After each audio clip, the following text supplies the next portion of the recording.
প্রত্যেকটা সরকার আসে, কিছুদিন ভালো কাজ করে দেখায়, তারপরে আবার সেই তারা দুর্নীতির শিকলের মধ্যে ঢুকে যায়।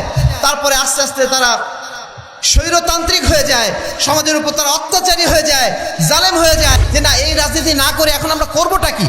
আমাদের চোখের সামনে খারাপ মানুষ নির্বাচিত হয়ে যাচ্ছে, আমরা কি করবো? আমরা কি চুপচাপ বসে থাকবো?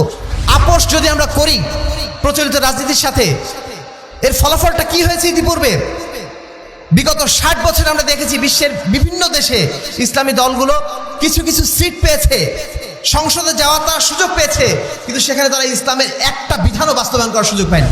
বাংলাদেশে 2006 সালে 2 জন মন্ত্রী গিয়েছিল, যারা নিজেদের ইসলামী দল দাবি করেন, তাদের 2 জন মন্ত্রী গিয়েছিল, তাদের হাত দিয়েই মদের লাইসেন্স দেওয়া হয়েছে।